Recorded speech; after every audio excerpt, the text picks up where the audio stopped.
What's up, YT? Today we're having low carb keto enchiladas.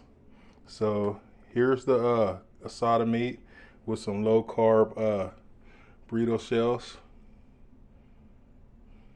Here's my cheese, and what we're doing, we're just put as much as meat as you want, much cheese as you want. A lot of people, they don't put cheese before, they just put cheese after. And so take this over here. I'm gonna just fill this out. I'm gonna get this filled up. I'll be right back. Okay, we got that portion all done, and this is the sauce I'm gonna use. You just want to just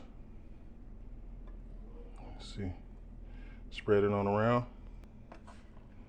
and add some cheese. Thank y'all for watching.